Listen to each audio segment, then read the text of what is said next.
Comment configurer son premier A/B test sur Shopify avec Google Optimize? Si c'est une question que vous vous posez, sachez qu'on se l'est posé aussi en direct sur mon compte LinkedIn et qu'on y a répondu à l'occasion d'un live. Ce que vous vous apprêtez à regarder, c'est la replay du live en question, dans lequel j'ai pris le temps d'accompagner les viewers dans le setup complet d'un A/B test du début à la fin. Vous allez voir ici un condensé de 20 minutes qui reprend toutes les étapes clés pour vous aider à le faire vous aussi. J'espère que ça vous plaira et je vous laisse tout de suite avec la vidéo.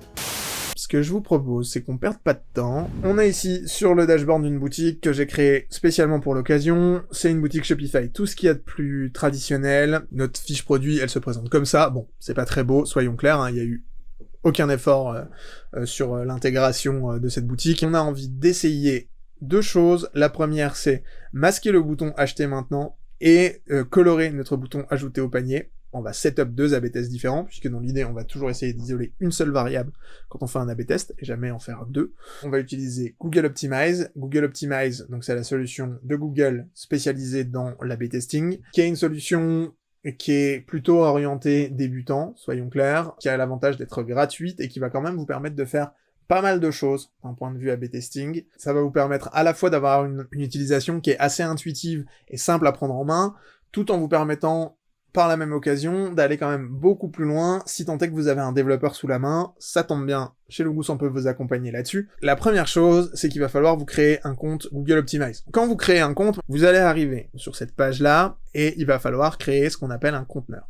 Un conteneur, qu'est-ce que c'est? Ça va être globalement un site web. La plupart du temps, si vous êtes e-commerçant et que c'est vous qui pilotez ça vous-même, vous aurez un seul conteneur, sauf si vous êtes multi-site, mais c'est quand même assez marginal. Du coup, ce qu'on va faire, c'est qu'on va pas s'embêter, on va récupérer le nom du site qui s'appelle logusagence.myshopify.com.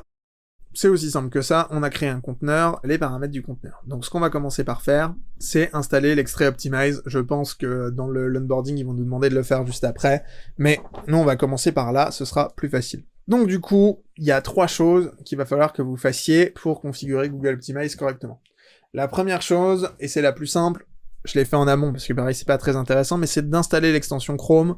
C'est, vous allez le voir juste après, l'extension qui va vous permettre de configurer très facilement vos A/B tests et d'établir la plupart des choses simples que vous pourriez avoir envie de tester. Si vous avez envie de tester potentiellement de la couleur, si vous avez envie de tester du wording, si vous avez envie de tester des choses comme ça qui sont assez simples et qui ne vont pas demander d'implémentation en code, c'est parfait. Vous allez voir que cette application, elle est hyper bien fichue et que ça va vous permettre de réaliser toutes ces petites modifications sur le site pour configurer vos A/B tests. La deuxième chose, ça va être de lier le compte Optimize à une propriété Analytics. Alors pour le coup, moi je vais choisir une propriété que j'ai déjà. On va partir du principe que vous avez configuré un Google Analytics pour votre boutique, et donc là dans l'idée vous allez l'associer au même compte Google Analytics, et donc une fois que c'est fait, ça, alors à quoi ça sert la mesure? Ça va vous permettre de faire remonter le résultat de vos A/B tests dans Google Analytics pour avoir une couverture maximale sur la possibilité d'analyse, parce que globalement Google Optimize va vous envoyer un certain nombre d'informations, mais si vous voulez pouvoir corréler ça avec des sources de trafic, avec des données démographiques, avec des données un peu plus poussées, notamment d'un point de vue mesure on-site, je pense notamment au temps de vision, enfin au temps passé sur les pages, au nombre de clics, ce genre de choses, ça va être pertinent de le lier avec Google Analytics. Je pense même que c'est obligatoire pour stocker les données d'analyse. Quoi qu'il en soit, faites-le, ça demande très peu d'efforts, surtout si vous avez déjà un Google Analytics installé, et pour le coup, c'est vraiment un must-have d'un point de vue analyse. Et donc maintenant, la dernière chose qu'il nous reste à faire, vous allez voir, c'est extrêmement simple, ça va être d'installer ce petit extrait de code, qu'on va pouvoir donc copier en cliquant sur ce bouton, et pour l'installer, donc on va aller modifier le code de notre boutique. Alors, là, je vais faire quelque chose que je vous déconseille très vivement de faire si vous êtes sur une véritable boutique. Je vais le faire parce que c'est plus rapide, mais globalement je vais aller éditer le thème qui est actuellement en production. Ça, on ne fait jamais ça, je le redirai jamais assez. Si votre boutique est en production, la bonne pratique c'est de dupliquer le thème, de venir travailler sur cette version dupliquée et ensuite de la republier. L'idée étant que si vous cassez quelque chose, vous avez le temps de vous en rendre compte et de ne pas casser la version qui est visible par vos utilisateurs. Ce serait quand même dommage que 100% de vos utilisateurs se retrouvent sur une page cassée parce que vous avez fait une fausse manip. Du coup, la première chose qu'on va faire, c'est chercher notre balise head ici, et donc on va la descendre parce que ce qu'on veut, c'est la balise fermante. Donc comment on reconnaît une balise fermante en HTML?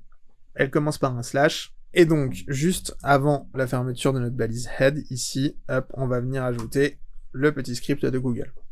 Hop, on enregistre, et à partir de là, notre extrait il est installé. Comme vous voyez, c'est quand même extrêmement simple à mettre en place. Donc après, bon, vous pouvez gérer vos paramètres de notification, etc. Tout ça, ça va être assez peu intéressant. Maintenant que c'est bien installé, vous allez pouvoir commencer à créer une première expérience. On va commencer par exemple avec la couleur CTA de la page produit. Donc là, ce qu'on va vous demander, c'est une page que vous souhaitez éditer, et donc pour ça, c'est très simple. Là, on va prendre n'importe quelle page produit, nous on en a qu'une, mais en tout cas, voilà. Pour l'instant, ce qu'on va faire nous, c'est qu'on va créer un test AB. Donc voilà. Donc du coup, ici, comme on a bien tout installé, on a juste à faire vérifier l'installation. Donc là, il va juste ouvrir la page, vérifier qu'il arrive bien à lire le tag. Comme on l'a bien installé, tout va bien se passer. Eh ben non.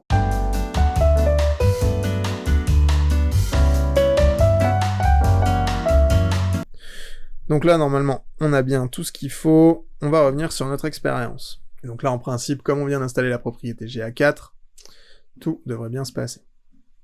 Voilà. Donc du coup, pas de problème détecté, ça veut dire que tout est OK pour lui. Donc là, toute la manipulation qu'on vient de faire, évidemment, si vous avez une propriété Google Analytics qui est bien configurée, donc si vous avez déjà un Google Analytics en place sur la boutique, vous n'aurez bien évidemment pas à le faire, ce sera complètement transparent pour vous. Et donc là, on va pouvoir rentrer un peu dans les choses sérieuses, on va pouvoir rentrer dans le dur du sujet. Maintenant, ce qu'on va faire, c'est que on va vouloir ajouter une variante. On va l'appeler variante 1 pour faire simple. Globalement, ce que je vous recommande sur la répartition du trafic, ça va être de réfléchir à quel point vous êtes sûr que les modifications que vous faites vont impacter positivement votre conversion. Ce que je veux dire par là, c'est que si vous pensez que la modification que vous êtes en train de faire a potentiellement une grosse chance de succès si ça performe, mais peut aussi nuire très fortement à vos conversions si ça marche pas, alors peut-être qu'une pondération par 80-20 entre la version d'origine et la variante 1, ça peut être pertinent. Vous allez mettre beaucoup plus de temps pour obtenir des résultats fiables avec un échantillon statistique correct, mais l'avantage c'est que du coup vous conservez 80% de votre trafic sur une version qui a déjà des résultats si aujourd'hui vous avez des résultats. Ça peut être rassurant et ça peut éviter de créer des impacts business qui soient trop importants, parce que imaginons maintenant que notre variante 1 elle ne convertisse pas du tout, pour une raison ou une autre, on se rend compte que on passe d'un taux de conversion, mettons, qui va être, je sais pas, de 3% à un taux de conversion de 0,3%. Voilà, on va diviser notre taux de conversion par 10. Si vous envoyez 50% de votre trafic dessus, ça veut dire que 50% de votre trafic va convertir 10 fois moins. Ça peut avoir des impacts business importants. Maintenant, si vous envoyez 20% de votre trafic sur cette page, ça réduit de manière mécanique l'écart et le risque par rapport à ça. Maintenant, c'est à vous de voir la confiance que vous avez dans votre test et à quel point vous êtes sûr ou pas de sa réussite potentielle. On voit qu'ici, sur notre variante 1, on a fait 0 modification. Ce que ça veut dire concrètement, c'est que pour l'instant, il n'y a rien de différent entre nos deux pages. Pour ça, c'est assez simple. On va cliquer ici sur modifier.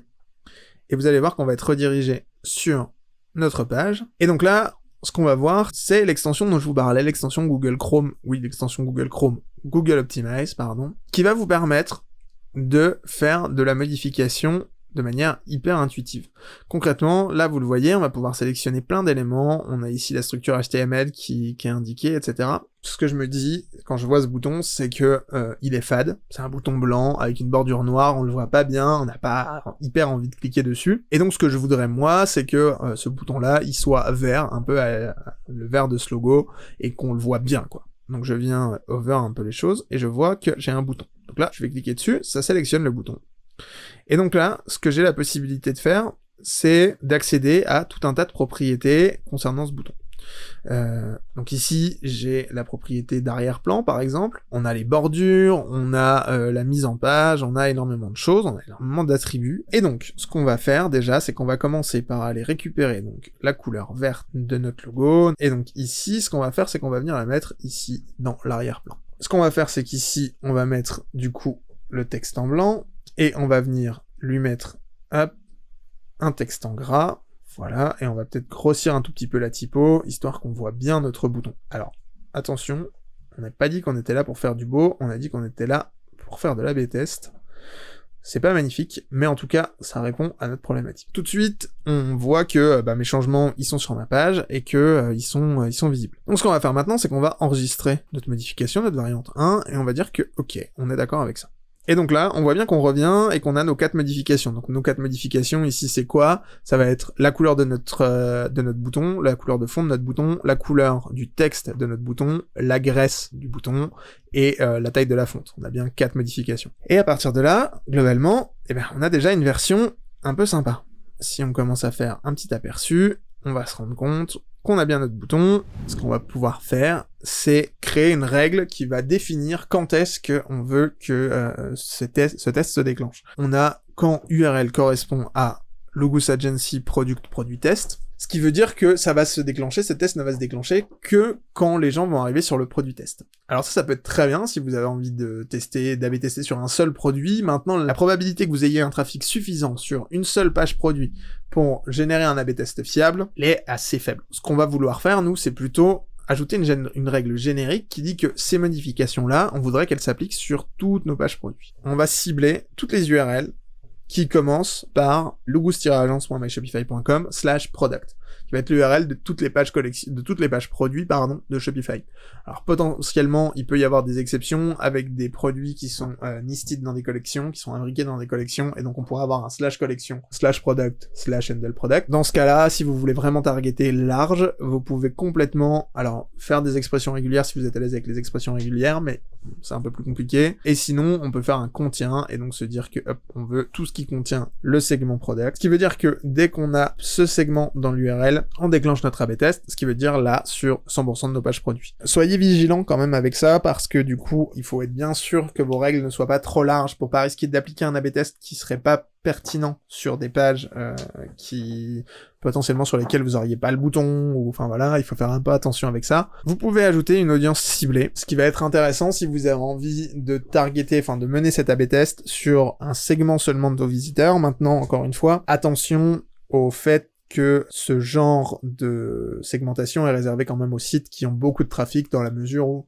ce sont de gros consommateurs de trafic, les AB tests. Ça demande beaucoup de visiteurs pour mener des résultats, enfin pour obtenir des résultats fiables de manière rapide et de pouvoir itérer suffisamment vite. Globalement, il faut faire attention à pas trop segmenter pour garder une vraie vélocité et pour pas se retrouver avec des éléments qui sont faussés ou qui vont demander trop de temps, des tests qui vont demander trop de temps pour être menés. Si vous voulez voir à quoi ça ressemble, on peut aller voir un petit coup. Potentiellement, ça peut être intéressant avec vos paramètres UTM parce que, typiquement, ça peut vous permettre, sur une campagne d'acquisition spécifique, si vous avez, je sais pas, peut-être une campagne d'influence, une campagne qui se lance avec un influenceur ou quelque chose comme ça, vous pourriez imaginer mettre un UTM spécifique et faire de l'A/B test sur vos pages produits uniquement sur ce segment. Voilà, donc après, vous pouvez aussi choisir une répartition globale du trafic, puisque, du coup, ici, on a bien mis 50-50, mais c'est 50% des gens qui rentrent dans cette expérience. Ici, vous pouvez choisir, par exemple, de mettre un 50%, ce qui veut dire que un visiteur sur 2 rentre dans cette expérience, et pour chaque visiteur qui rentre dans cette expérience, 1 sur 2 verra la variante d'origine, 1 sur 2 verra la variante 1, ce qui veut dire concrètement que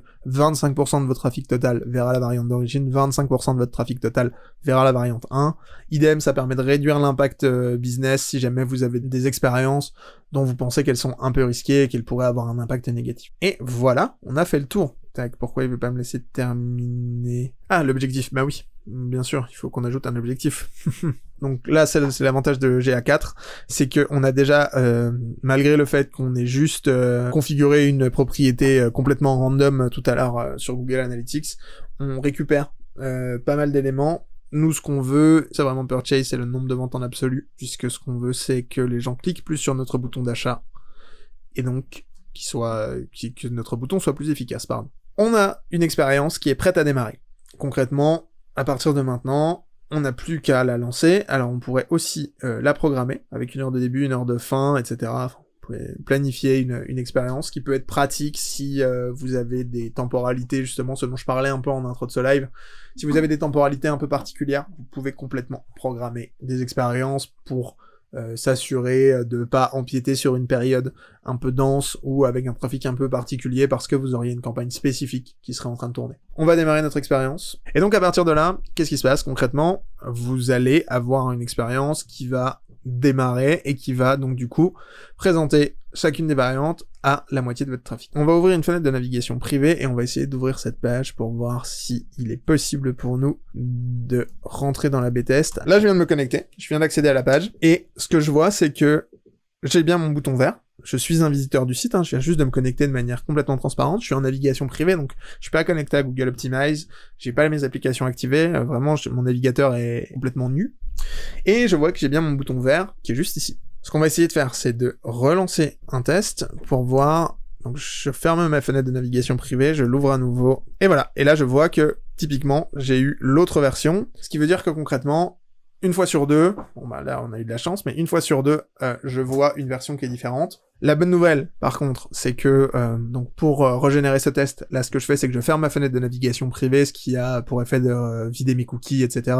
Un visiteur qui verrait une version 1 se voit attribuer un identifiant, et donc Google, avec Google Optimize, va lui présenter toujours la même version, pour garder une consistance dans son parcours. Globalement, s'il rafraîchit la page plusieurs fois, et là on peut faire le test, typiquement, si je rafraîchis ma page, j'ai toujours rigoureusement la même version, ça va pas changer, ça changera pas non plus si je passe d'une page produit à une autre. Par contre, évidemment, donc là, en fermant ma fenêtre, je ne suis plus traqué via mon cookie, j'ouvre une nouvelle fenêtre de navigation privée, j'accède à mon produit, et donc là c'est bon, on a bien retrouvé notre version, et là on voit que si je rafraîchis, j'ai toujours la même variante, ça va pas changer, et c'est consistant à travers le parcours. Donc là, bon, globalement, vous l'avez vu, ça peut aller très très vite, l'outil est très très simple à prendre en main, quand vous savez ce que vous voulez faire, et que vous voulez faire des modifications simples, c'est extrêmement facile à prendre en main. Maintenant, la question qui peut se poser, c'est qu'est-ce qu'on fait ? Parce que on va imaginer qu'on a un A/B test qui s'est terminé, on va pouvoir revenir ici. Donc là on a notre expérience, on voit qu'on a eu des visiteurs actifs, bon c'était moi à chaque fois. Il s'est passé des choses, on a typiquement, bon là on n'a pas eu de purchase évidemment puisque je n'ai rien acheté, mais bon, il se passe des choses. Au bout d'un moment, quand le résultat sera statistiquement fiable, Google va vous avertir, et ben du coup la seule chose que vous pouvez faire maintenant, c'est implémenter finalement cette variante. Comment ça marche ? Et ben dans ce cas-là, ce qu'il va falloir, c'est passer à la phase de code, puisque Google Optimize c'est très bien, ça vous permet de faire des modifications et de tester pas mal de choses sans toucher à la base de code, ce qui est parfait puisque ça va vous permettre de faire des tests et de vérifier des hypothèses sans l'intervention d'un développeur. Par contre, lors de la phase d'intégration de ces A/B tests, vous allez avoir besoin d'un dev qui, lui, va intégrer ça proprement dans votre base de code, sur votre thème, et va faire en sorte que la version gagnante soit définitivement intégrée avec le reste de la base de code. La difficulté est parfois que des modifications qui peuvent sembler extrêmement simples dans Google Optimize peuvent être un tout petit peu plus compliquées à intégrer dans les bases de code. Ça va dépendre un peu de la complexité, de l'organisation du code et de comment il est structuré. En général, si le code est bien pensé et bien construit, c'est assez simple à faire, et c'est ce qui va vous permettre, une étape après l'autre, de créer une boutique de plus en plus performante et d'essayer, en tout cas, d'atteindre un taux de conversion maximal grâce à des expériences et des données prouvées. Le dernier point que je voulais qu'on aborde, c'est qu'est-ce qui se passe si vous avez envie de faire des A/B tests qui sont un peu plus poussés. Qu'est-ce qui se passe si vous avez envie de modifier, je sais pas, le comportement d'une pop-up, si vous avez envie de modifier des mises en page complètes, si vous avez envie d'essayer, d'inverser de blocs, des choses qui sont un peu plus compliquées, un peu plus coriaces. Je vois ici que globalement, j'arrive pas à sélectionner convenablement mon sélecteur, je peux pas venir déplacer, voilà, peut-être que je pourrais ici essayer, si je pourrais. Bon, alors bon, dans ce cas-là, effectivement, c'est un mauvais exemple, mais on pourrait imaginer que j'ai envie, par exemple, au clic sur le bouton ajouter au panier, de venir faire apparaître une petite barre qui vient confirmer notre ajout au panier. C'est typiquement un élément de réassurance qui confirme la bonne réalisation et qui va confirmer que tout s'est bien passé. Pour ce faire, globalement, il va falloir qu'on passe par du JavaScript, qui est du code côté client, qu'on va venir installer et qui va déclencher des réactions, en fonction des actions de l'utilisateur. Et ça, Google Optimize vous permettra pas de le faire. Vous n'avez pas la possibilité de dire, au clic sur ce bouton, affiche-moi une banner qui va rester affichée 0,5 secondes, etc. On va toucher aux limites de l'outil. Pour ça, globalement, nous, ce qu'on peut faire, c'est venir ici intégrer du code JavaScript qui va nous permettre, du coup, de jouer du code et de venir accéder à des modifications beaucoup plus avancées, beaucoup plus poussées. Tac, qu'est-ce que j'ai ici? Oui, voilà, c'est ça qu'il me faut. Je vais juste prendre sa classe.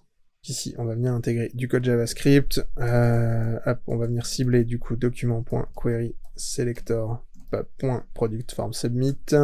L'idée, c'est juste qu'on va attacher un événement click. On va dire à notre navigateur que quand notre utilisateur clique sur Product Form Submit, nous ce qu'on veut c'est juste lui ouvrir une petite pop-up. On va prendre une pop-up native du navigateur qui sera pas très esthétique mais qui fera le job en attendant. Et donc là si je passe en mode interactif en théorie, voilà, on voit que on a bien du coup notre petite pop-up qui apparaît.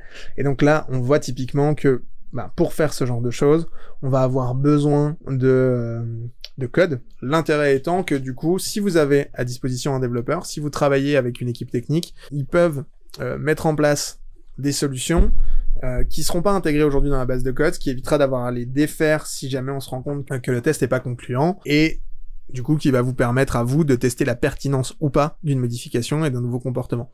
L'intérêt derrière ça, c'est que ça va servir donc du coup aussi aux développeurs qui vont pouvoir, moyennant cet outil, mettre en place des modifications sur votre boutique sans impacter leur base de code et donc sans prendre le risque de devoir défaire du travail qui aurait été fait, donc globalement gagner du temps puisque vous n'intégrez que les modifications dont on a prouvé qu'elles étaient efficaces. Voilà, globalement, pour ce live. Merci d'avoir regardé cette vidéo jusqu'au bout. J'espère qu'elle vous aura plu et que vous y aurez trouvé de la valeur. J'espère que vous aurez compris comment vous pouvez utiliser ces outils pour vous aussi améliorer votre taux de conversion et utiliser les A/B tests de la meilleure manière qui soit. Si vous avez aimé ce format, rejoignez-moi en live directement sur mon compte LinkedIn. Je live une fois par semaine le mardi à 14h. Je vous attends pour qu'on puisse échanger en direct et avoir vos retours. Et en attendant, je vous dis à bientôt de l'autre côté. Ciao!